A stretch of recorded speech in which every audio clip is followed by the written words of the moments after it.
Thank y'all and welcome you to our first lecture of 2020, Lenten Inspirations by Linda Woodward. This is a great way to begin Lent. The Dominicans said that the best way to deepen your spirituality and to fall in love with God is to consider the crucified. So here we are considering the crucified one. Before we start, for the new people who haven't been here before, this is not the lecture of blah, blah, blah. Okay, this is the lecture of it's not about me, it's about you. So I'm going to be asking you questions, and if you have questions, I don't know why people wait to the end of the lecture to give questions, because by then the speaker doesn't remember all the way to the beginning, and neither does anybody else. You may have written it down. So if you have a question, just stick your hand up, and that's fine. That's fine with me. The other question that I have for you is, this is about, I have 37 slides, but some are more important than others. So I said about an hour and a half. Tony's the timekeeper, and he'll be waving his hands. But, you know, if you want me to continue and you need to leave, is that what you want? I mean, I'll do whatever. We can just stop at an hour and a half. It's up to you, because we're running a little bit late now. What's your wish? Finish it up. Okay, all right. This lecture, the purpose of this lecture is to bring a dimension to you that you may not have seen before, but have often seen. Because when we go to church as Catholics, we see images and statues. And I remember after Vatican II, in my home parish, they took away the statues. One day I came in and there were cloths over them, and then the next week they were gone. So throughout the history of the Catholic Church, the visual has been meant to inspire you to the sacred and the meditation. You can read the Bible, but when you read the Bible, are you visualizing the Bible? You know, that's one thing. Can we have the lights off? We can have the lights off, that's fine. So I think that that's something for you to think about. A lot of people, how many of you are intimidated when you see art and you say, well, I know what I like, but I have no idea what this is about? Yeah? Art historians feel that way too. Someone asked, what do art historians do? Art historians are visual detectives. I don't make this stuff up. Because if as an art historian, if you make this stuff up, there are 6 art historians ready to get you. So this is stuff that you have to research. And some things I have answers to, and some things there are no answers that I can find. So if I tell you something, it's probably something that I know or something that I've researched and found data on. Okay? Well, let's get started. The first thing I want to talk to you about is the crucifixion. Because when we think about the crucifixion, we think about Christ, right? But crucifixion started even back with the Assyrians. So we're talking about 700 BC or so. It started as a way of torture. Alexander the Great brought crucifixion to the Eastern Mediterranean in the 4th century BC from Persia. So the idea of torture or punishment, usually it was like a capital punishment. It was a practice of tying to a post with feet dangling. Romans seemed to perfect it in the 3rd century BC in Carthage. Now, Romans never intended to crucify their own citizens, although it happened. It was considered the most shameful way to die, and was primarily used for foreigners, slaves, disgraced soldiers, political activists, and so on. Now, women were also crucified, and soldiers, but they didn't go through a flagellation. Okay, so some people were spared. I read that Josephus, who was a historian, I think in the 2nd century, a Roman historian, said that he knew of a few people who survived a crucifixion. Now, I don't know if there was a prescribed time period. Some people had the conjecture that if you lasted until the sun went down, that you could be taken down, but then other things I read said people were crucified for days. So I'm not really sure.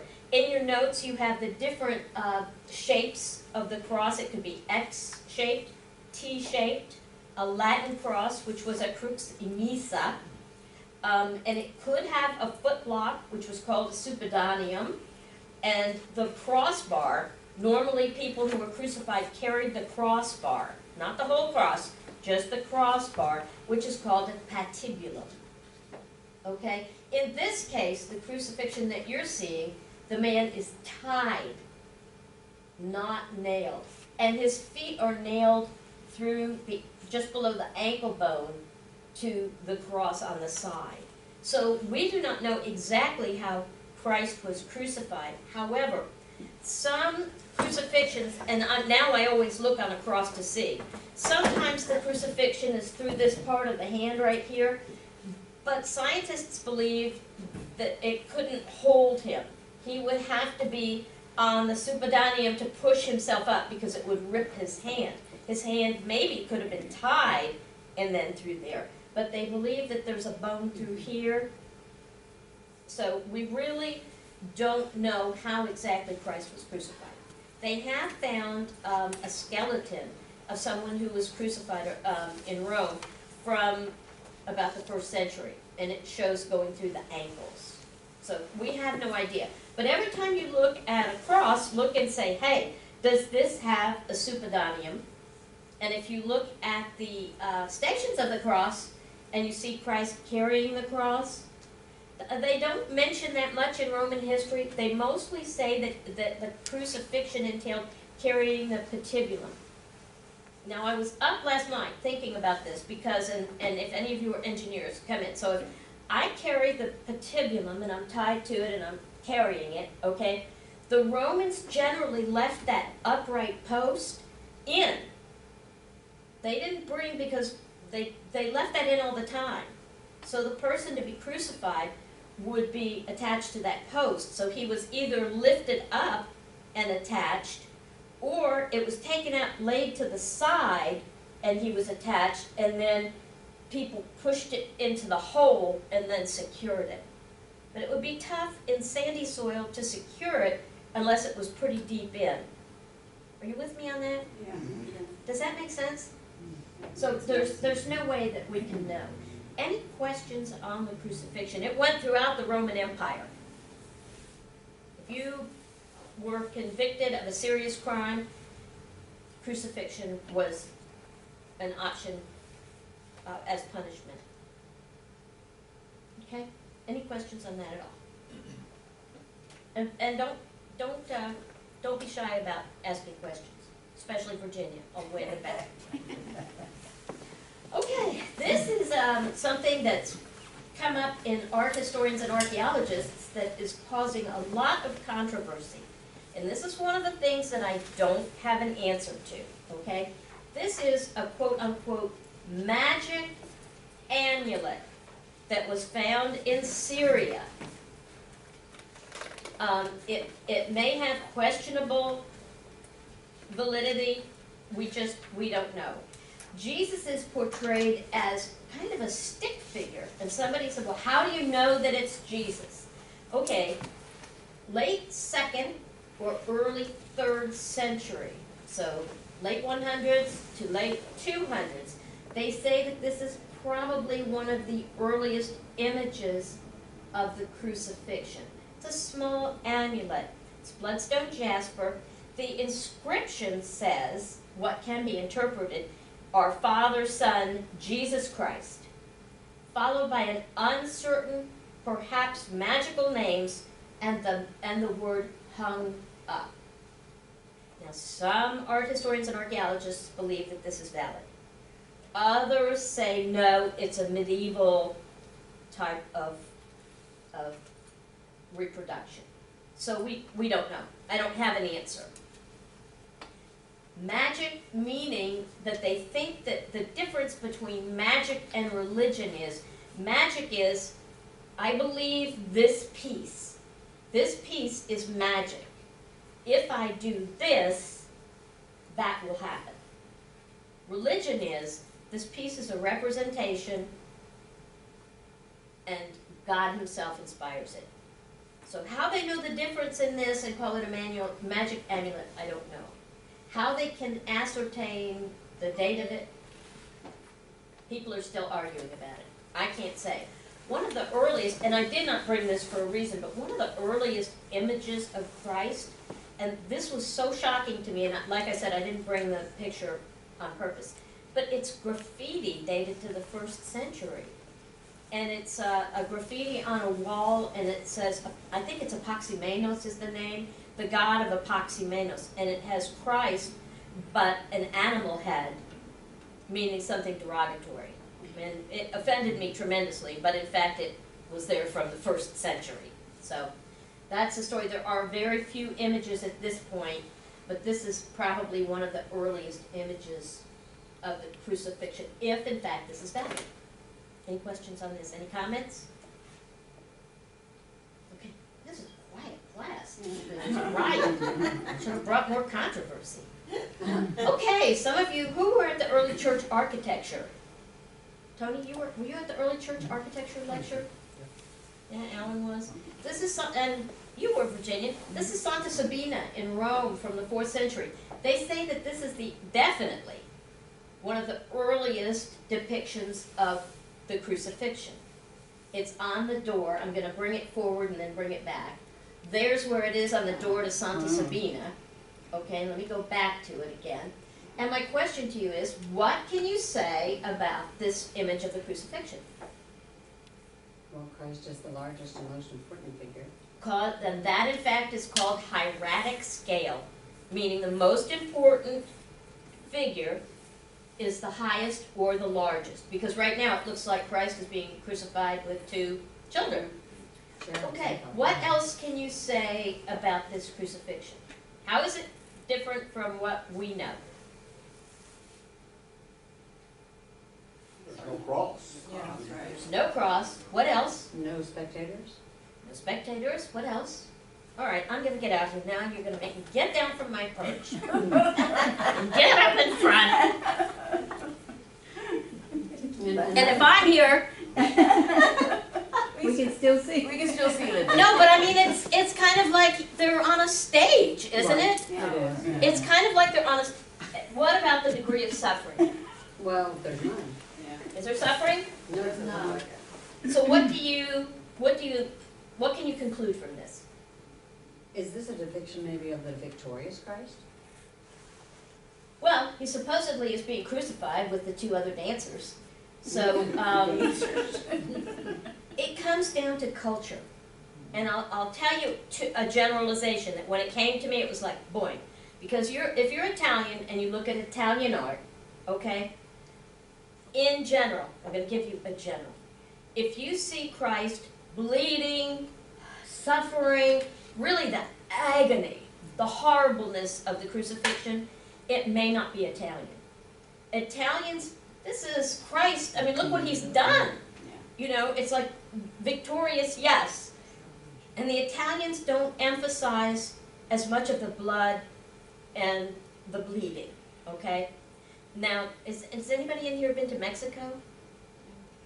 Have you seen in the churches where they have like the wax figures of Christ, and he's bleeding, Oh, yeah. definitely bloody. And someone said, well, you know, Spain and Italy, they're about the same. No, because Spain was ruled by the Holy Roman Emperor and was also a part of the Netherlandish or Northern European. And the Northern Europeans have a propensity for the dark, the suffering. Dracula came from there. So, I mean, they have that propensity.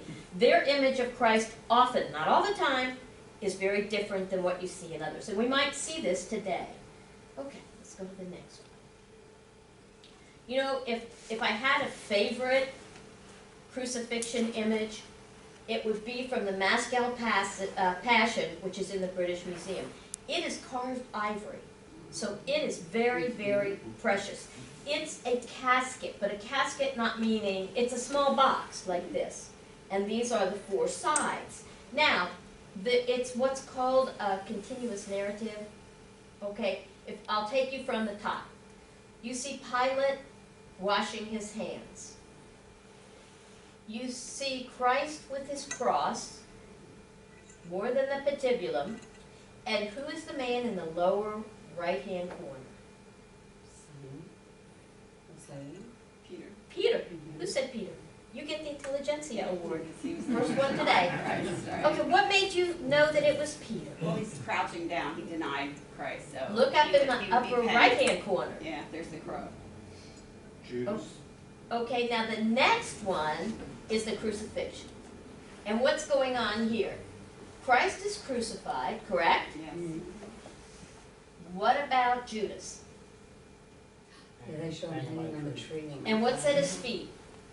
The money. Money bag. I just love this. If I could buy a reproduction of it, I'd be super happy. Okay, and then you've got Mary and John. Okay? What's going on in the next lower box? It's Easter morning, right? Who said that? Jim. Are you back again with that intelligentsia? I Yes, kind of know the story. that's right. Well, you know what? These were used as visual guidelines for the story. Me, as an art historian, I'd rather look at the pictures than read the story. Yeah. You know, the pictures are interesting. Okay, and notice it's like a little beehive tomb. It has that little lighthouse thing to let the light in below, and the soldiers are sleeping, okay, and the two women are at the back. Now, here's the last one, okay? What's the, it's called the iconography, or the story. What's the story there? Ascension? Yeah. Somebody's talking to somebody. He appears to them after he's gone.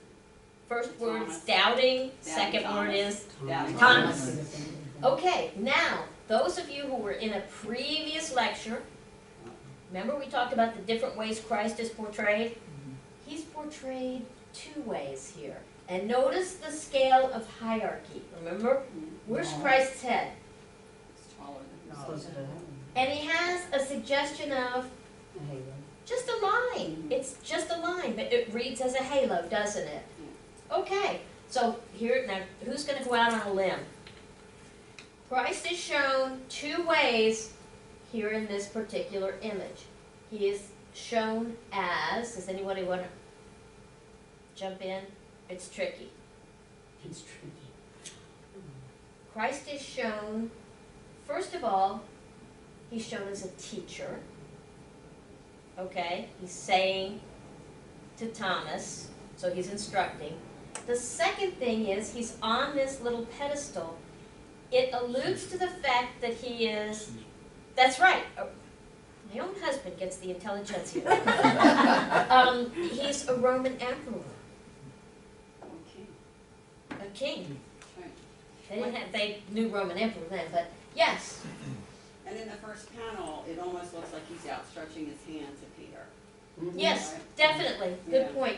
You know, one thing when you look at art, look at where the hands are going. Right. You He's know? reaching up and he's reaching Mhm. down. Yeah, the next slide is the crucifixion, but listen, that, and this is a Roman piece. Yeah. It came from Italy, but it's at the British Museum right now. How victorious is Christ? Mhm. Blood? No. Mhm. Horrible suffering? Mhm. No. He's got his arms stretched like he's ready to go. Also, look, he's got that suggestion of a halo. Okay, you've got Mary. Mary looks a little worried, but she's not grieving the way that you normally see. And John is observing. I don't know if the soldier had at one time a metal sword in there, you know, a piece of metal. He could have, I'm not really sure. But notice the poses. One thing, now I've got to get down again. One thing about poses, when you get into the Roman Empire, okay, the Egyptians were very much like this. You know, for all eternity, they were just rigid, like rigor mortis had said it. But once you get to the Romans, they're doing this. Yeah. Look at Mary. Look at John. I mean, he's got, and even the soldier is like this. He looks like he's about to pierce the side. Yeah, I'm wondering if there was not at Like a one knife time or something. a metal piece in there. But the Moscow ivory, to me, is one of the most significant Italian pieces of the crucifixion. I like to think of the crucifixion this way. Jesus almost looks, look at his expression. Mhm. He looks calm. Yeah, he looks very calm, And it's- very calm. Okay, let's go to the next one. This is the Syriac Rabula manuscript from the late 6th century. The only reason I brought this in is because we do a lot of painting and sculpture, but this in fact was a manuscript that showed the crucifixion in the late 6th century, late 500s. So, if you look at Christ here, you can already make some assumptions, okay? Scale of hierarchy, Absolutely. naturalized poses, yes. How about the degree of suffering? Well, he's even clothed, which Yeah. is, Yeah, he's fully clothed. Mhm. so, clothed in majesty. Well, I think they're about to take his garment off. Now, let's talk about the figure, because this is a very early painting, and I think it's very naturalized. Naturalized is another term for realistic. I mean, you could see this, and I could tell you that someone did it, 20 years ago, and it would be fine. Yeah. The other thing that I think is significant is that it's in a landscape. It's not an ambiguous space. And the painting, it goes from the dark green down to the lighter green. There's another panel underneath. They also did Pentecost, and I can't remember which other one, the Resurrection maybe. You've got the three Marys to the right, and then you've got Mary, Mother Mary, with the halo, and she's with John to the left. Yeah. And the soldiers down below, and of course the two piercing. Who knows the names of the two thieves? I just know Saint distance. Dismas is a good thief, Yes? and, Dismas is a G. Gestus. Gestus. And yes, Jim, I actually got the Latin pronunciation off the internet. Gestus. It's a hard G. So the other thing that's interesting is, look at the decorative panel around it. Mhm. It almost looks to me like needlepoint, like Bargello needlepoint. Okay, any questions? Oh, also, this is on an animal skin. How this is done when they say parchment or something like that is they skin the goat or lamb. They scrape the hair or the fur off, and they keep scraping and scraping until it's thin, and they stretch it out to dry. Now, the interesting thing is in these manuscripts and in any illuminated manuscript is if there's a mistake made or if someone wants to reuse it, they just take a knife and scrape the paint off and keep on going. They can reuse it. So a lot of times that's why these old gospels haven't survived, is that they've actually been recycled. Did you ever, show or think which one is a good thief and which one is not? Well, Is it the one on the- usually the one on the left I thought was Dismas, but then I've got a picture and it could be reversed. You know what I'm saying? These pictures, when you take them from the internet, they can be flipped. Yeah. And I've seen that they're flipped, but usually the one that looks the most robust, which is on the right, is Dismas. I'm not really sure. I can't say for sure, So so it's your choice. yeah. Also, when you look at the soldiers, do they really look like they're intent on stabbing? Because people who are stabbing are kind of like Yeah. aggressive, and they really don't look very aggressive. Any questions on and this is from Syria, the Rabula manuscript. Well, we have a big meal here. This is Duccio's Maesta altarpiece. One side is the Virgin, and the other side is the lives of Christ, and that's what you're seeing on this side. It is huge. And in fact, when Duccio and his studio and his assistants completed it, it was marched through the streets of Siena to the cathedral. It is very large. It's tempera on wood. Now what that means is that anytime you paint, you have a powdered pigment. You can't usually mix powdered pigment and water and have it last for any period of time. A lot of times the pigment will dissolve. You need a binder. So in this case, egg yolk is used. If you mix egg yolk with pigment, you can paint with it. You have to paint rather fast, and it dries very, very hard. The gold is in fact gold leaf, pounded gold that's pounded very, very thin into sheets and applied. I just wanted to show the complexity. We're going to look at some of these figures. Yeah, there's a lot of detail. Yeah, there is. Duccio, And here is the side of the Virgin. Now, I'm not really sure. I try and think of questions that you might have. Couldn't find an answer to what happened to the middle picture in the Gothic arch and the first picture over to the side. Yeah. I'm not sure what's happened there. If it was destroyed or if it was removed for some reason. but it usually is painted on the wood. This is the Virgin's side. Pretty good. But here are the scenes from the life of Christ. Can someone tell me what the iconography is here? Come on, you good Catholics. It's apparent. There's a lot going on, but if you focus on Christ, you'll This is know. when they went to get him. Yeah, I heard 8 million people. Yes, The arrest in the garden. Yeah. the rest in the garden. It's the betrayal of Christ by Judas, the kiss. Everybody see that? Yeah, oh, it is, there it is. Right here. Now, here are some disciples taking off. Yes. They're taking off. What's going on here? Shot here. Peter, Peter. take it to here. Of the high priest, correct. Did it all happen like that, like at one time? No, but Duccio covers it all in one. The other thing I want you to look at that Duccio tends to do is, the art historians, my students also love to say this, this is what they call the cheesy landscape. It's like it's a piece of cheese that's been broken. I don't think it's very technical, but the students tend to get it. And then you have these trees up here that fill it up, and the spears and the lights. Okay? Now, if you look, one thing to look at too when you're looking at art, are these all the same face or are they different faces? They're different faces. They're different faces. In earlier art, you'll see a lot of times when they've got like 15 people, everybody looks alike. Okay, they do that a lot with angels too. They all look alike. So there's an individuality.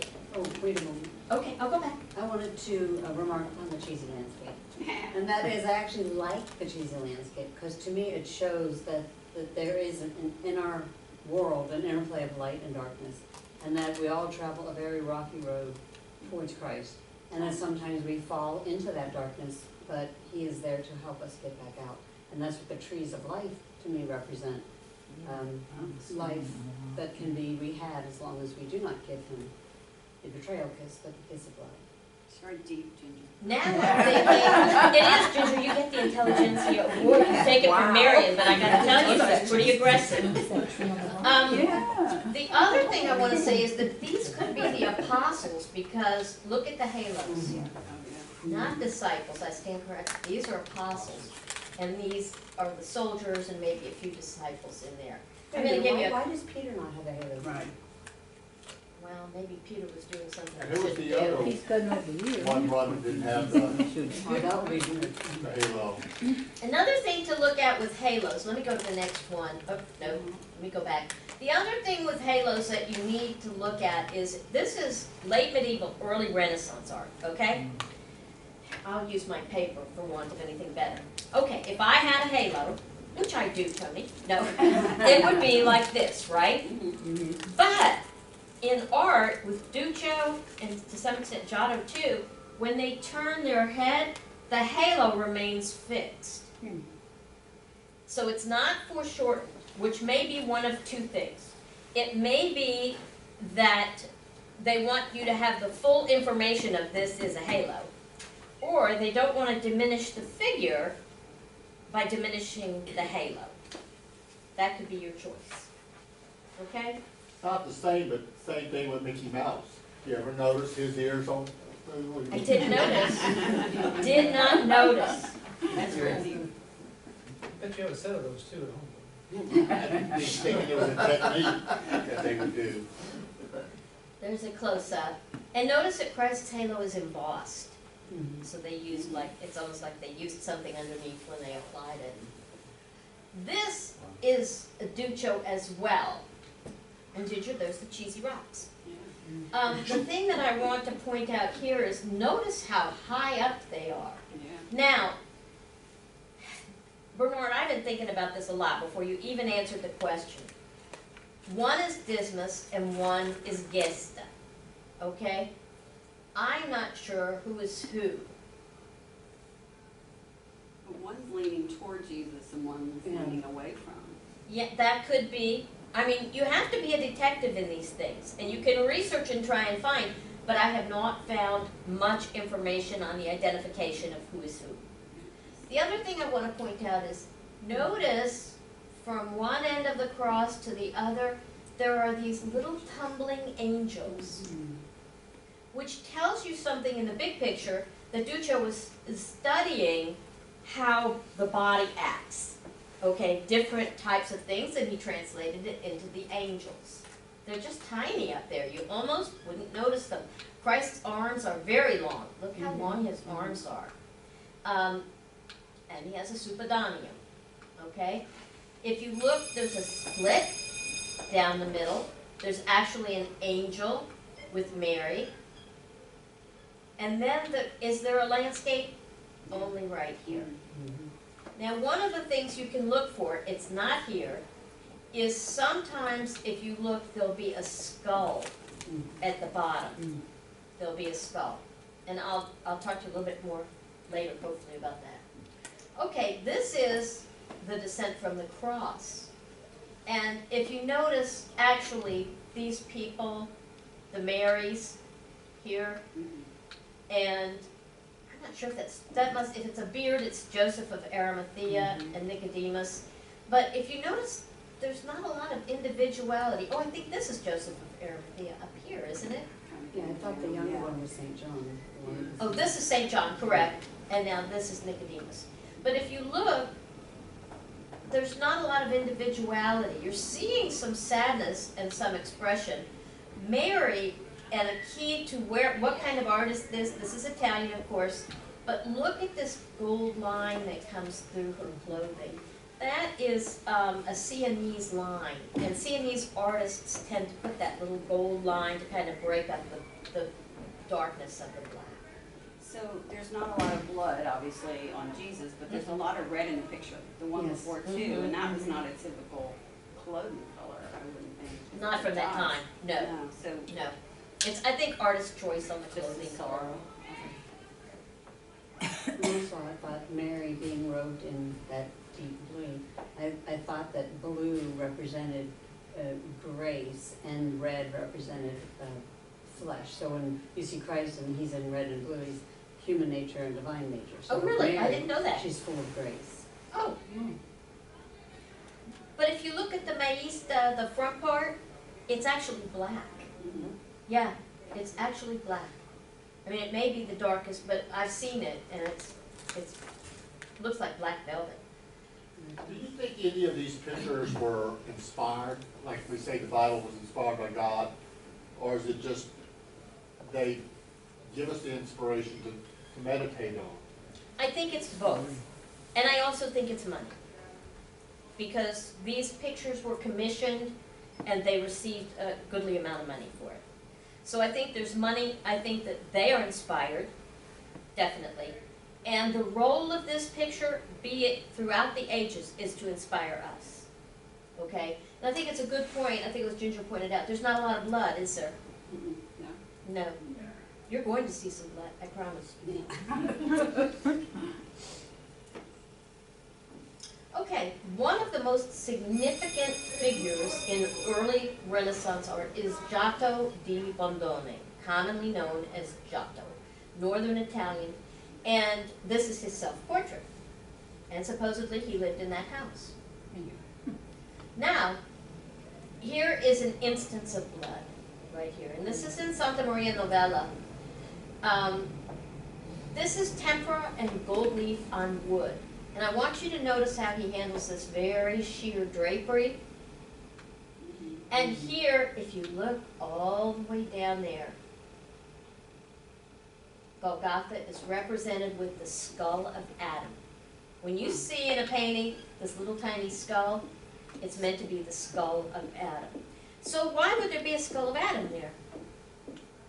Because Christ is the new Adam. Exactly. Christ is the new Adam, and there's more to that to come. And death came through Adam. Yes. Now also, is anybody going to remark on Jesus? And by the way, here's Mary, and I'm not sure if this is John or not. Is anybody going to remark on the hair? Yeah. It says on the bottom. Yeah, right here. Holiness. Yeah. Yeah, and in the Renaissance, it was a mark of either holiness or you were wild. Either way, depending on what the subject was. one of my favorite fresco chapels. This is the Scrovegni Chapel. It's also known as the Arena Chapel because there was a Roman arena right next to it. It is a private chapel that was for the Scrovegni family, and they built this chapel because they were rather disgraced because they lent out money. It was called the sin of usury. So they lent out money. I think it's Enrico is the name of the man who paid for it, of the Scrovegni family. So he hired Giotto. Was Giotto inspired? Big time. I believe he was inspired by God, but also received a good amount of money for it. Now, when you paint a fresco, you take the wall and you use limed plaster, and you plaster it. Then you can make a cartoon or draw what you want, and then apply the paint. It's pigment mixed with some water and a little binder, and paint it on the wall. Now, if it is wet, if you're applying to wet plaster, that pigment will sink in, right? It'll sink in more than the surface, and it's the most durable fresco. If you wait till it's dry, which is fresco secco, which is dry fresco in Italian, it's not as durable. It can chip off, okay? Now, a day's work, if you have an assistant, which Giotto did, and he limes some, he'll do a day's work, which is a giornata, okay? And then he'll stop until the next lime plaster comes. And the reason I'm telling you this is that you can see the giornate, the plural, in these particular pictures that I'm going to show you. Giotto is most known for emotion, showing emotion in face, and also his figures have weight. If I took you back to Duccio, the figures all look kind of light. They don't look like you're picking up something very heavy. And so Giotto goes into the weight of the human. Let's look. What's going on here? Judas betrayal. Mm-hmm. And if you'll notice, does Jesus' face look like Judas's? No. No. My students say that Judas looks kind of like a chimp. Yeah. Yeah. I get very Jesus. unbiased comments from them. Okay, and what is the most important thing going on here that you don't generally see in earlier art? Look at that connection. Yeah. Eye to eye. Does Judas have weight? Yeah. Yes. Yeah, it's not like he's a paper doll. He has volume and weight. Now, one of the most important things for you to think about when you're looking at these pictures is, where are you? Where are you? I mean, I know you're out there, but where are you? Okay, so we have this whole scene of the soldiers, Judas and Jesus involved in this, okay? You can enter this picture. Those of you who were at the previous Yes. lectures, Yeah, we could walk right up. right here, if the back of the person is to you, so you can become that person. You can become that person. What do you think about the colors? I was thinking that Judas's robe was reflective of they got silver, but you know, it's the The light focal reflecting, point. definitely. Now, up here, can you see the giornata here, the giornate across? You can see where he worked. And they haven't been restored. And that brings up another question in restoration. And that is that, you know, how much do you restore? Crete, the palace at Knossos, is completely restored. It looks like a Holiday Inn now. And they over-restored it. So in this way, you get to see what it looks like now. You can see even here the giornata.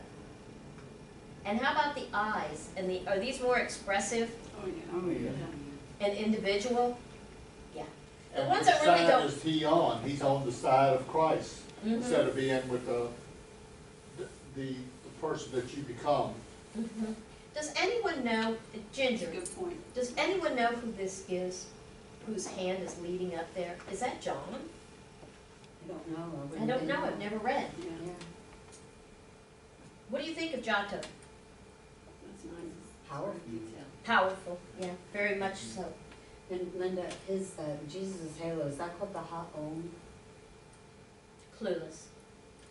If I'm clueless, I'll admit it. And I do believe that the Ha'om is the one that has the insignia on it. Is it like a It's not cross? just a blank halo, it actually has the cross on it. Yeah, this one did. Mhm. I can see, and we'll see some other. How is that spelled? It's H-A and then the second word on, O-N, Ha'om. Oh, okay. You know, the one thing I'll tell you is I'm not a biblical scholar. I'm an art historian, so I'm kind of, Yeah. don't know those terms.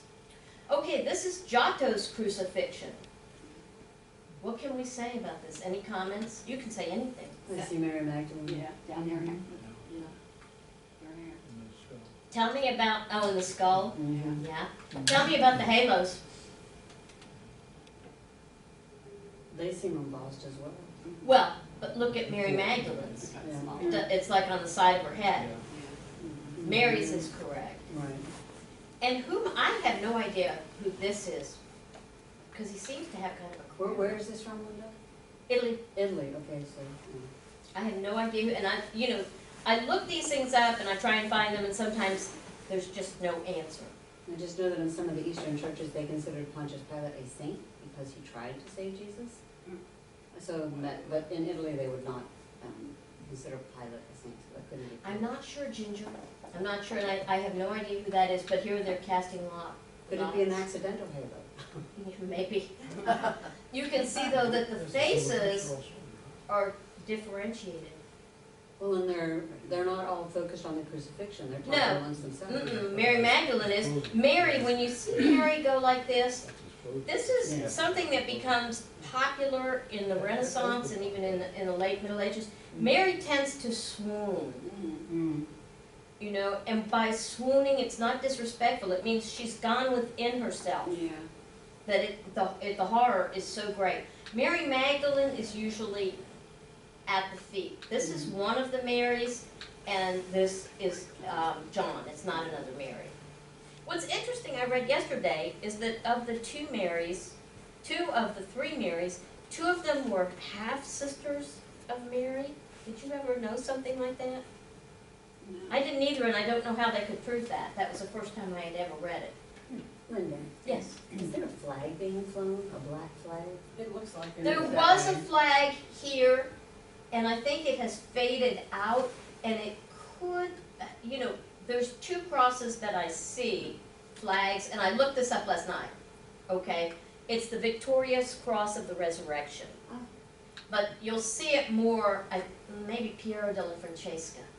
But notice that these bodies have volume, Mhm. and the drapes fall naturally. This is not something that Giotto invented, it was something that was taken from the Greeks.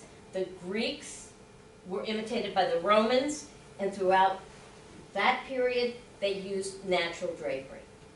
And you'll see in the north that it looks like they heavily starched their drapery, but I don't know that starch. And it's amazing this could be done in a fresco, because don't they have to work rather quickly before the plaster dries? They do, Yeah. and some touch-ups would have been done fresco secco, which may allude to why this is not doing.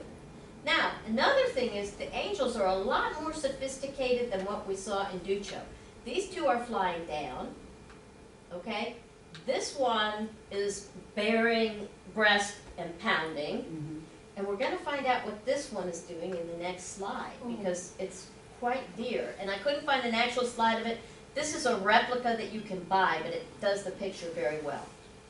Catching the sacred blood. There's the blood, catching the sacred blood.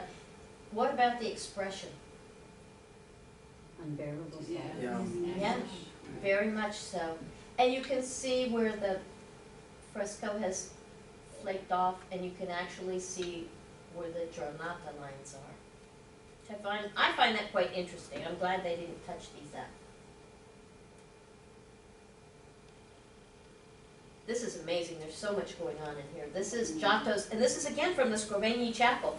All of these frescoes were there for Enrico Scrivagni to look at.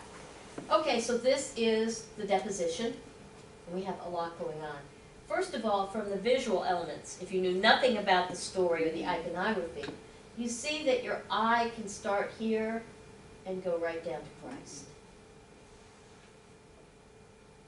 The tree up here is, according to legend, not to fact or to Catholic doctrine, the tree of knowledge. Okay, so we've got this thing again where Christ is the new Adam, okay, Mary is the new Eve. We have beautiful colors here. We have one Mary, two Marys, and Mary Magdalene at the feet of Christ. And again, this is not very bloody, is it? No. This diagram coming down, we've got Joseph of Arimathea, Nicodemus. Notice that Nicodemus's halo is stationary when he turns his head to talk. Same with St. John, and very directional. His arms and his head very directional. And then Christ down here. And who are the two people down at the bottom? It says. That's me. Can be you. You can be invited in. It's me, Jim. You can be invited in. And again, you can see the delineation of the Giornata. And the angels kind of, I always think they're kind of like little acrobats up there. Well, you know, their colors reflect the colors that the people are wearing as well. Well, yes. And I love the way John's arms are just so thrust out, just completely open to God's will. Just like at a priestly ordination, they just lie completely at the feet. I'm not sure who this is. One of them Marys? Nope, we've got 1, 2, 3 Marys. This woman, and see, I assume that this is Mary holding Christ. She doesn't have a halo on, so she's. Yeah, so I don't know who she is. Any questions on the deposition? Noli me tangere. Okay, which means Don't touch me. don't touch me. I think that there's a big difference in the angels at the tomb and the angels at Giotto's deposition. Yeah, those are not. They're bigger, more solemn. They're, listen, they're hefty. They look like they weigh about 160 pounds. Their wings are different color.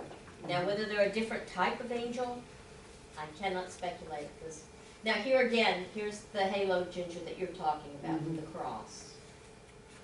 And the flag of victory. The flag of victory. I tried to find out what that says up there. I anticipated that you would want to know, and nothing. It's called the flag of victory. And sometimes it has a red cross. This has evidently faded. It was either gold or red.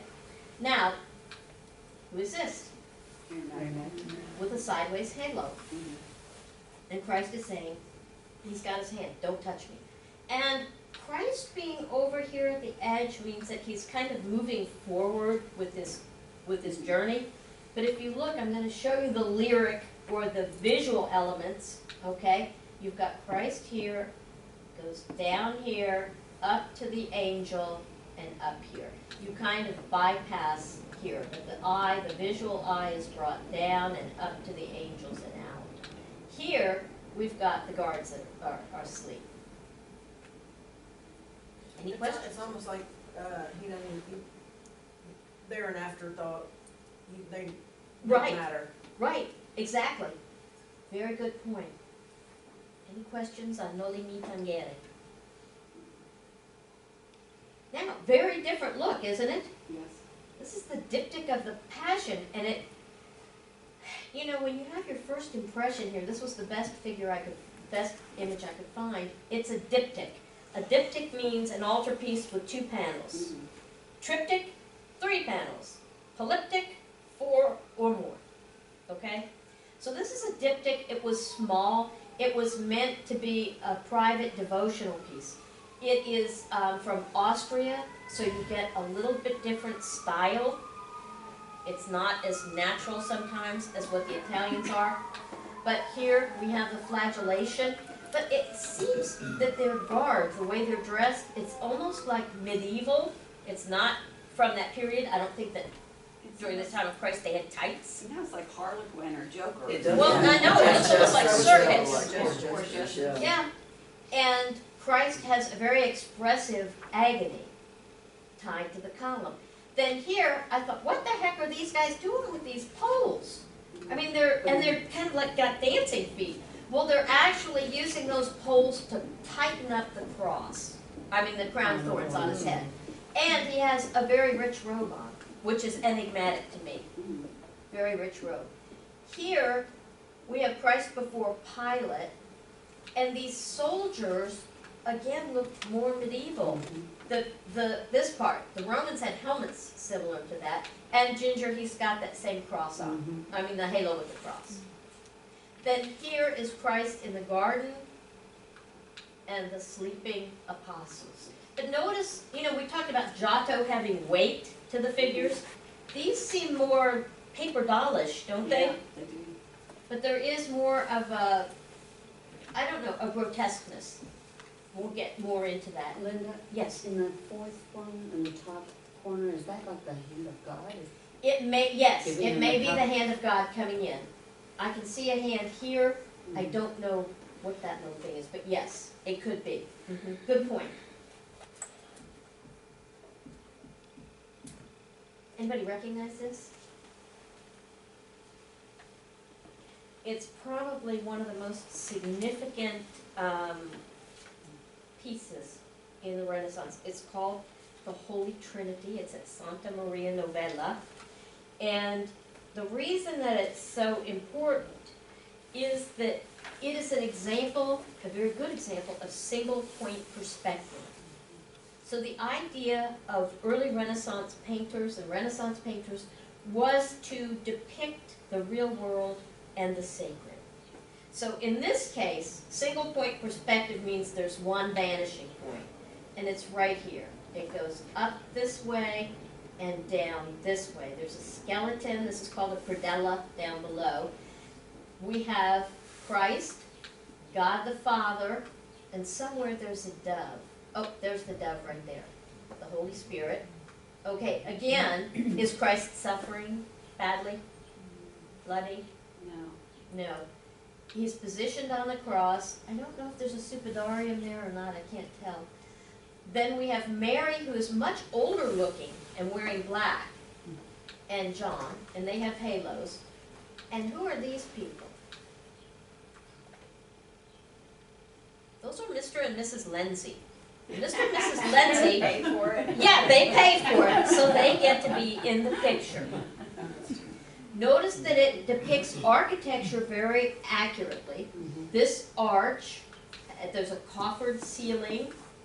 There are pilasters here, which are engaged columns, and ionic columns here. Okay, and down below, I think I have, oh, is anybody going to ask me what this inscription says? Because I bought it. Please, Linda, tell us what the inscription says. The inscription says, I was told, ashes to ashes, dust to dust, which is not correct. I was once what you are, and you will become what I am. Skeleton. Not a Lindsay that I know of. Okay? There's a great deal of attention to anatomy. Can you see the muscles in Christ's arm? And here? So there's attention to that. The perspective, Masaccio did not invent the perspective. Brunelleschi was working on it. There was even perspective in earlier Roman times. So he tended to perfect it. And the interesting thing is that people just love this picture. When I was in graduate school, I was in the library at Lamar, and I found a book that there's a parchment in the Vatican Library that I couldn't get to that shows this almost exact drawing, not Mr. and Mrs. Lindsay, but with from another artist in medieval times. And that's a whole nother story. Okay, any questions on this fresco? This, by the way, is not in Latin. I thought it would be in Latin, right? Wrong. It's in Tuscan dialect Italian. And the one thing about Italy is that all the cities in Italy really had a different dialect. Did you know that, Tony? And it was Mussolini who don't think I'm Bernie Sanders making Mussolini out to be good. But it was Mussolini who made the trains run on time in Italy and tried to unite Italy with one spoken language. And I had heard a song once by Andrea Bocelli, and I asked my research assistant, who's Italian, I said, I can't understand a word of this. And he said, oh, it's from the dialect of Naples. And the dialect of Naples almost sounds to me like Israeli. It's very different. So everything is connected one way or another. Any questions on the Holy Trinity? Is Jesus suffering? No. Here's the perspective. Now, in your handout, before anybody asks, someone is thinking, who are these people? There's a lot of them. So in your handout that Ginger made for you, all of these people are identified. So you need not worry, and there will be no test on who these people are. These two are works of Fra Angelico. The first one is from 1420, and it's tempera, the egg yolk, on wood, okay, with gold leaf. But if you see, there's not a lot of modeling on Christ. There are a few angels across here, and they're kind of gathered in a semicircle, okay? When you look at this one, there's a vast difference between this and this. And can some people point out some things that you notice that are different? It could be how they were painted or anything. Well, firstly, the two thieves are with him. Exactly. And Jesus is more facing front instead of to the side. Now, interesting when you say about the two thieves, because the one thing about the two thieves is that it brings humanity into the crucifixion. Because are we sinners? Absolutely. Yes. Were the thieves sinners? Yeah. So it actually adds another layer to the crucifixion. Okay? What else do you notice that's different? There's a framing around that, semicircular framing. This is a fresco. Yeah, there is a frame. And the one thing that will not be, well, you'll see it in your notes, but up here is a pelican. Why would a pelican be above Christ? Pelican was said to feed her children with Yeah, it was a myth during the Renaissance and even earlier that a pelican would prick its breast and feed its young with its own blood. So it's often used in conjunction with Christ. The other thing is that the earlier one is a gold background, light reflective, and there's just a tiny bit of landscape. And I believe, has Mary swooned down below? Like it, yeah. So you've got the three Marys and Mary swooning. Now here, I looked at this for a long time. I know St. Francis, I think, is here, and St. Dominic. But first of all, it's very strange because this is like a night crucifixion, but then the lights are on. It's very unusual. Christ, whereas this is kind of a flat body, there's a little bit of shading here, Christ's muscles are delineated. You can see the difference that 20 years makes. And this is from the convent of San Marco. It's 18 by 31 feet, so it's huge. And I don't know if these are popes down below, Jim. I see some hats that look papal, so I'm really not sure about that. But if we were standing there, okay, so if we went into this picture, there'd be a lot going on that, we could stand around and talk, right? What do you think? Because these people are all, look, this head is turned away, this one's turned away, and Mary Magdalene's back is to us. What does that mean? She's more focused on Christ. Yes, but something else. Oh, we could be her. We become Mary Magdalene, the sinner. And where were these situated? Was this like high on the wall? Was it at island It's side? in the convent, and the convent now is a museum, so it's hard to tell because the rooms, it would have taken up most of the wall. No, I don't think it's up near the ceiling. Would you be looking up at it, or would you be looking at it down? I don't think it's dead on, I think it's up more, Mhm. but not up near the ceiling. Any other comments on this? You know, there's no shadows. I mean, the lights are on here. This is dark, it's like a night crucifixion. And this man looks like he might be doing a little bit of suffering here. Mhm. There's no blood on Christ. Well, it doesn't really look night to me, it looks more like it's depicted, I mean, didn't the skies darken when Jesus? Yes, yes, the skies did darken. So that's what I think of when I see it. Well, this is brown and blue pigment that mixes to become this.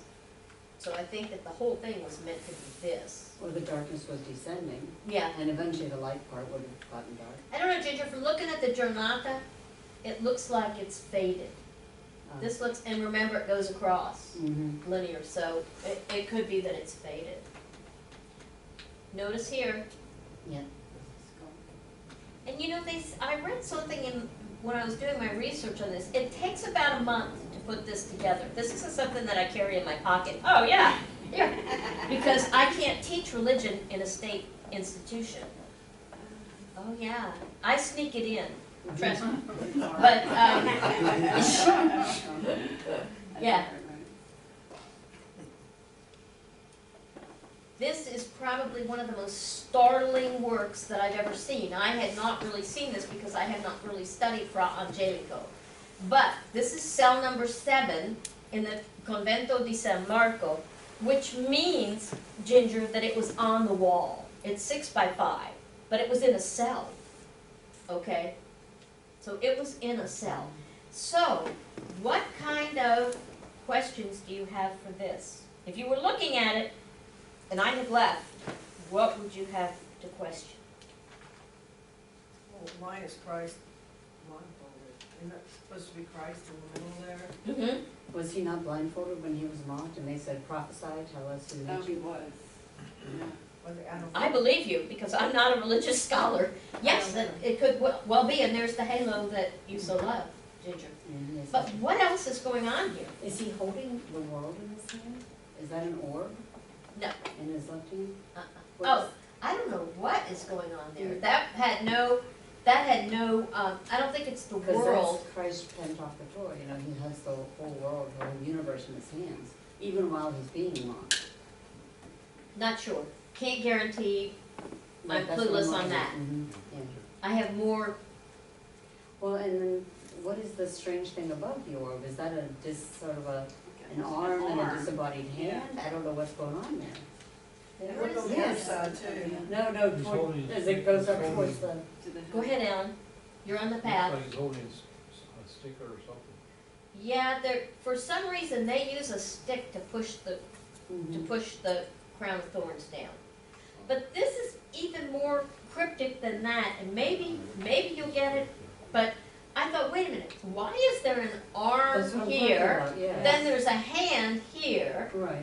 Then there's a hand from behind Christ. Mhm. Then there's a man in a hat who's Yes. blowing something. Maybe it's All- not finished. I'm sorry? Maybe it's not finished. No, it's finished. That's right. It's these symbols are meant to represent the humiliation that Christ endured before the crucifixion. So this man is spitting at him. Yes. These are the hands that buffeted him. Mhm. Don't know what this is here, Ginger. And this is the hand that has the stick that tightens. See, he's putting the cross down. I would have thought they would have just used a piece of leather and, put it down. But he's on, He's on a a throne, that's platform. for sure, yeah. he has a shockingly white, pure robe that is not stained by any blood at this Right. point. Even though this would have been after the flagellation, right, Ginger? Mhm. Yep. But So- wouldn't that white be his resurrected Lord? I mean, then the white, This is definitely before the crucifixion. So, we have him seated. He has volume, correct? Mhm. See the knees here. He's seated on a red, seems like a pedestal. But it is symbolic. Because they were mocking him. They as were the mocking king. him. Yes. Now, the bigger question is, this is Mary, Mhm. and I believe the other is Saint Dominic. Am I? Mhm. It's Saint Dominic? Yeah. Okay, but they are inside themselves. Their back is to Christ. Yeah. And I can't find any explanation for this little star. Whether it's representative of St. Dominic, I have no idea. It is single point perspective. It does show the foreshortening. But I find it very enigmatic. For this period of time, would you have ever thought you would see something like this? It's symbols, not the Right. actual reality. So I find that to be quite rare, even for Fra Angelico. Any other questions on this? No. Well, this probably is one of the most enigmatic, Yeah. I have a lot of notes on this, one of the most enigmatic pictures that I've ever seen. Art historians dedicate their life to fighting over this little picture. It is small. It is 23 by 32 inches, okay? I believe it's in the National Gallery in Urbino. This is Piero della Francesca. Piero della Francesca was a mathematician besides being an artist, and he studied geometry. We don't know anything about his mathematics anymore. People just love his art. But there is something about his art, and it intrigues art historians. It's like, if you were to step into this picture, and there is some room for you to step Yes. in where Christ is being, but could you breathe? It's almost like it's airless. And there's something intriguing about this, because this obviously, can someone identify that scene, what it is? With their scourging Jesus. Christ being, The flagellation. Yeah. Okay, it's when he's being scourged. Now, we have this little pillar here with a bronze statue. To identify who that statue is, no, it's not Christ. But it's a small bronze statue that's meant to reflect light. Now, the light for this picture, which is past, okay, this is history, the crucifixion, the flagellation. This panel is lit here in this coffered ceiling, but there's no real shadows. Then we have this figure, yeah, who is supposedly Ginger? us, modern us. No, Pilate. Oh, really? But here's the clincher when you start to look at this, and I got obsessed with hats. Yeah. When you look at this hat, Yes. this is the hat of a Byzantine emperor. So I'm not sure. People are fighting about this picture, what it means like crazy. Well, first of all, Christ is about to be hit. Is he suffering? No. Well, there's Well, he no doesn't obvious look- signs he that doesn't it's look like like it. No, not at all. Now, at first I thought, okay, who could this figure be?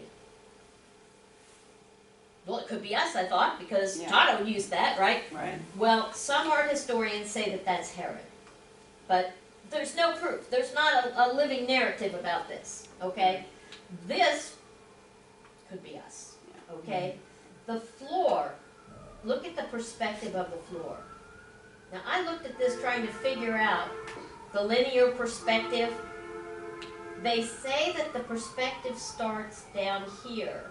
That's the vanishing point, and goes out this way and out that way, a single point perspective. I thought I would isolate this and make Christ this, make it come that way and this way, but they said that it's single point perspective that comes out this way and it's one picture. Okay, so this is actually where the fresco has been damaged. You can't see Christ's full face. But notice that his face is very soft. And I love his staircase that goes upstairs, you know, and Pilate's red shoes. I like. Now, well, now we get on to this, which is, I'm not going to give you all of them because there's like 20 interpretations.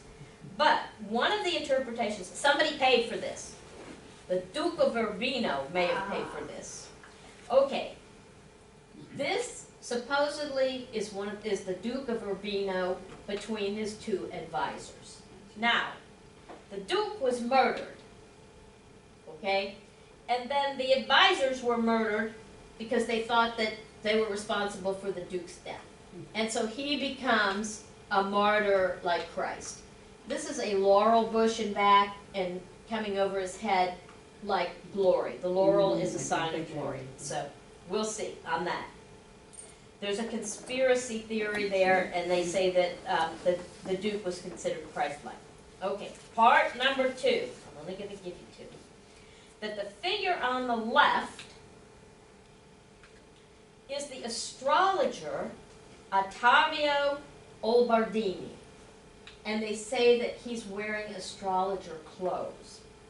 Then on the right is Ludovico Gonzaga, another royal family. He's the Duke of Urbino. They both lost sons, and they think that maybe this may be one of their sons or to represent both of their sons who died young. Do I know? No, I have no. But the suffering of these 2 figures and the sacrifice of one of their sons or both of their sons could relate to the suffering of Christ. Piero wrote nothing, and it was meant to be very cryptic. So, do you like this? Don't like it? Yeah? No? We can see they're developing their perspective. I mean, from the art history part of it, you know, it's interesting. The religious part is, you know. This robe is Yeah. very ornate, and for it to be a painting, a very small painting, it's pretty amazing. Many art historians say this is one of the 10 greatest paintings in the world. Yeah. Now we're going to get into the blood.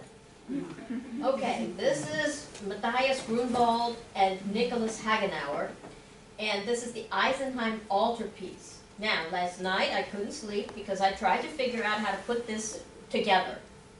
And just know, this is one, this is another part, and this is another part. How it all fits together, I'm not sure, but I can talk about the images. I looked every which way, and somehow it didn't work for me. So I'm not very good at spatial that way. This is St. Sebastian and St. Anthony on the wings, and I'm going to show you a close-up of the center. Here is another night crucifixion, or a time when the earth went dark. You can see it. What I wanted you to see here is how it's viewed within the church setting. It was created for a hospital, and the hospital was meant to treat peasants. One of the afflictions, the skin afflictions that they had, was that if they ate rye that had been moldy, they got a terrible skin condition. It's called ergotism. Ergotism, not egotism, ergotism. And your skin blisters. St. Anthony is the patron of swineherds, and they also used pig fat to treat. Whether it worked or not, I have no idea. But so this was a hospital, and the message to the people who were in the hospital is no one has suffered more than Christ. And it's very apparent here. Yes. Now that I've told you what I told you, how many people would identify this as Italian? It's not. No. Look at, Yeah, look at his hand. it's grotesque. The suffering is horrible. And if you see the body close up, where you can kind of see here, that the body is covered with pox. Now, we have Mary here, John with her, no landscape, night. We have Mary Magdalene, and we have the Lamb with the cross. We know what that is, right? Yes. And I do not see a skull down here. If there is, it's small. I don't see a Is that John the Baptist pointing? Yes, it is. And John the Baptist, after searching, what this says here, John the Baptist, it's great in Renaissance work. It's like they're going to tell you where to look. It's right there. Here, there, okay, they tell you where to look. So John the Baptist is pointing to Christ and saying, he must increase and I must decrease. So put the emphasis on Christ. This woman's face, I saw this close up, is quite grotesque. This part here is called a predella, and it can open, it can slide open, and it's no accident that it kind of cuts the legs off of Christ. Would you say grotesque? Yes. Yes. And it makes you feel Christ's suffering. The suffering. We've got the suffering Christ, and with the Italians, he's more of the glorified Christ. Would the Italians ever paint this? Now this is Nicholas of Hagenau. It's not eventful, it's the sculpture here and the two side sculptures, okay, St. Jerome and St. Augustine. Now, these panels are what's important, and these were Grunwald painted these. Hagenau did the sculptures, okay? This is St. Anthony and St. Paul. I won't show you a blow-up of that, but I'm going to show you a blow-up of this, and you're going to say, now I know what grotesque fantasy means. Oh, wow. I don't know what this says. I looked and looked, I promise you. Well, isn't he saying, was that St. Anthony? That's St. Anthony. Of the Yeah. desert? It's the temptation of Right. St. Anthony. But look here, this toad Mm-hmm. has pox. Now this is taken directly from an artist that was late 1400s, maybe, well, earlier than that. Late 1400s was the peak of his work, called Hieronymus Bosch. And that's what I did my research on. But I did my research on the influence of Hieronymus Bosch on the paintings of Leonardo da Vinci. But this is, would you have known from what I've said that this would be something that would be northern, German, Netherlands? Yes. Yes. Certainly not Italian. Look at St. Anthony being yanked by the hair. Yeah. And the vibrant colors. And that's Matthias Grunwald. But it's something that you don't normally see in a religious painting, correct? Right. Unless it's from Revelation. You know, the minds that think this up. But they say, I did some research because I wrote on Hieronymus Bosch, that, you know, the darkness that's in the north in the winter, that it creates these kind of leanings. Bizarre. Mm-hmm. Now here, inside yet another part of this, is the resurrection. We have the Annunciation here. Then Mary has a band, by the way, here, a complete band. And then she's got a tub here to wash the baby Jesus, and a chamber pot. And this is to allude that Christ was real, he was human, and Mary was his mother. And then you've got this kind of beautiful landscape here, right? Then we have the resurrection here, which I find to be contemporary even today. If I showed you this painting and said it was recent, you would believe it. Yeah. I mean, it's very innovative to have Christ, and this is Grunwald again, Christ in this orb of beautiful light. And again, the soldiers are kind of, look at them tumbling. It's an event that is just shaking the earth. It's not something that's quiet. Do you like the resurrection? I do. Yeah. Very different from the crucifixion. Very different. The Annunciation too, that's a beautiful. Mm-hmm. What is that painted on? What is that? Wood. Is that wood? And they use tightly grained wood. You can't use like pine or something. It has to be like a very tight, like maple oak. Yeah. And again, I'm sorry. the Go ahead. color, the paint they use. At some point, did they put oil with the pigment to give it that Yes. the look? Yes, Jan van Eyck, Northern, was one of the first to perfect oil painting with linseed oil. They had done experiments with oil, but linseed oil seemed to be the best to be able to work with it. So that's where you'll get the luminosity. Now, this is a very small Germanic diptych. Diptych meaning two. It's oil on primed wood, and it was separated. These two pieces don't live together. So one is at the Atlanta High Museum, the other is at the Art Institute of Chicago. The main thing that I want to talk about here, and it is Germanic, here you do see a suffering Christ carrying that. But here in the crucifixion, yes, there is some blood here. But it was meant for personal. Now, one thing to notice is that this is what they call microscopic telescopic. If I look far away, things tend to get a little bit more hazy. But in Netherlandish painting and in German painting, these backgrounds will be more clear. They'll be a lot clearer than what normally there is. Here's Mary Magdalene, and here's Mary, and look what we have here. We also have a bone. But the suffering here of Christ, he's bloody.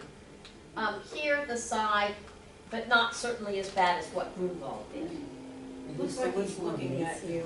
He is addressing you face Yes. on, and it's quite an emotional connection. It kinda is, because I mean, he's almost looking in your eyes. Yeah, very much so. The other thing is, this is not a landscape from Jerusalem. This is a European landscape. And the colors are quite vibrant.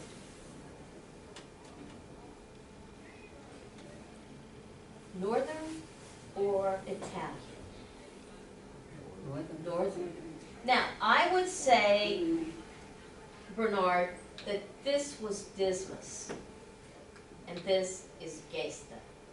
So far, it looked like this has always been on the left side, because he's looking at Christ, and if they made eye contact, when he told him, you'll be with me in paradise, you know, it's not like he's talking behind his back, like, hey, you're gonna be with me in paradise tonight, you know? Yeah, This- no, that's so true. they're- He's It got always the looked like head. he's on the left, he's the other, He looks forlorn, Yes. and Dismas looks triumphant. Mhm, Now, interesting, Ginger, here's the impending darkness. mhm. You can clearly see that. The other thing is that the dress of these people is Renaissance. Right. Yeah. They're in contemporary dress. And microscopic, telescopic. You can see back here, and it's because the magnifying lens was invented in Northern Europe. And ultimately, the microscope, played a part. But here we've got people spilling out. It happens in Italy, and it also happens in the Netherlands, that people spill out here. See how your eye is led and then up to the cross? And then we have this horse. Mhm.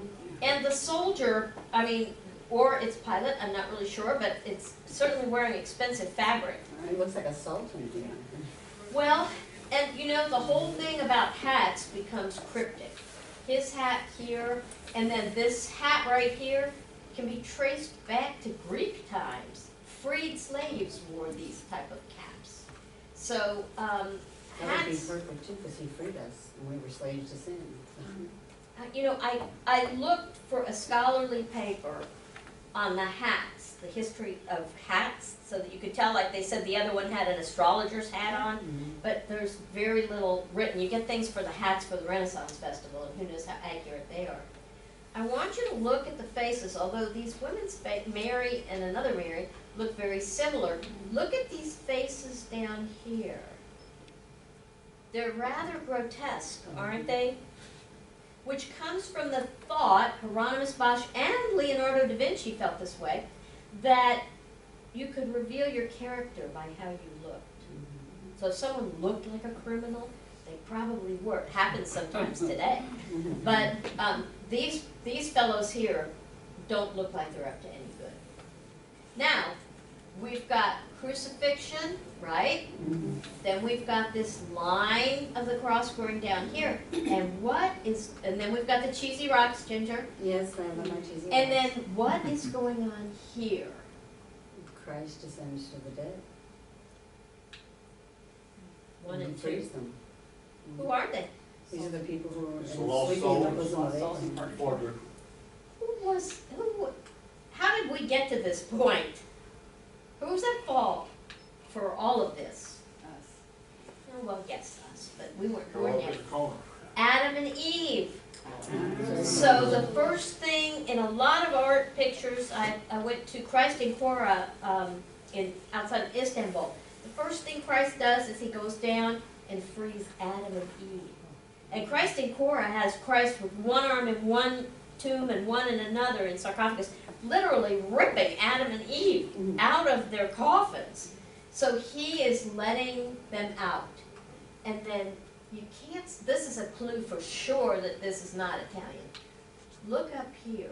Mhm. Is it any wonder that Dracula came out of these countries? Who's up here? Satan. Yeah, and is he mad? Oh, yeah. Yeah. So there's a lot going on in this particular picture. And Mary, for one, what is she doing? She's so sad. she's swooning, and she's gone in herself. Have you ever felt grief so much that you shut the world out and go inside yourself? It can happen. It can happen.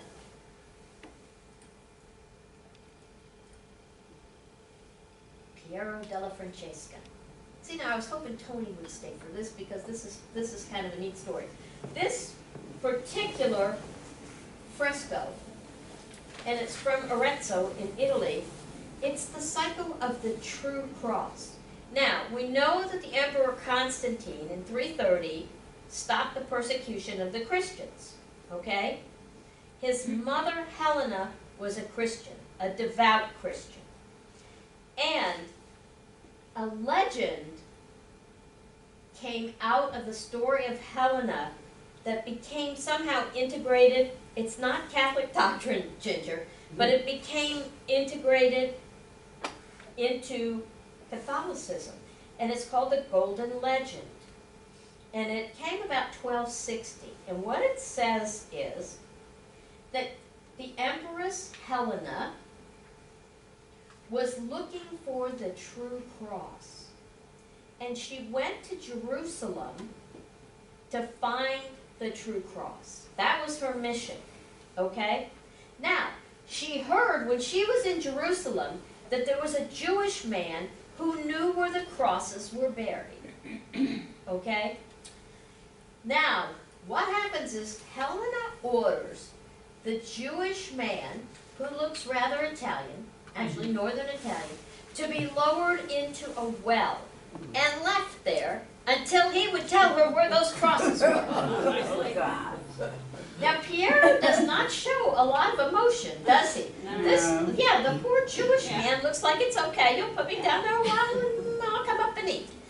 Okay, so he was lowered down. And when he came up, he told Helena where the three crosses were.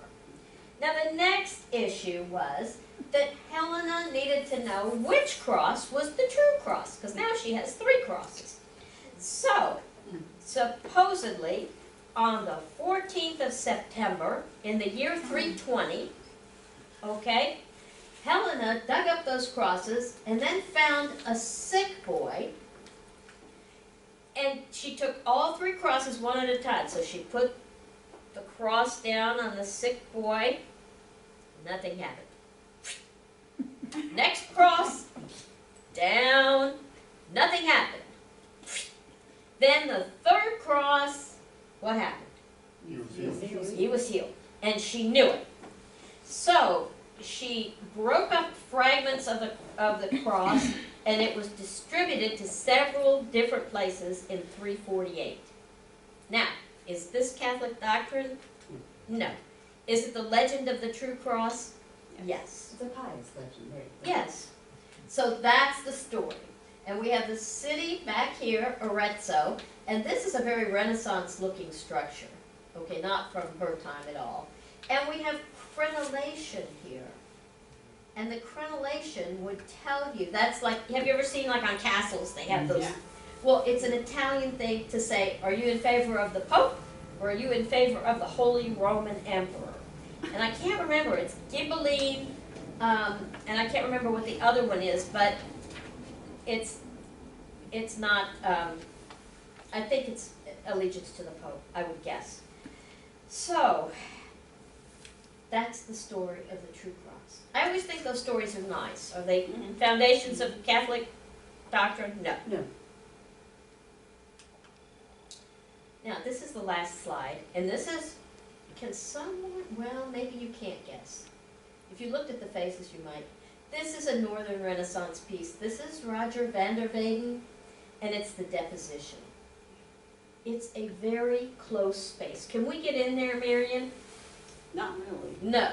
It's almost like it's a shadow box, you know, and then they've given you this part up here so that you can extend the cross. But I will say, the faces look more northern. And remember I told you that sometimes the northern paintings, it looks like they have starched cloth and an abundance of cloth. Yeah.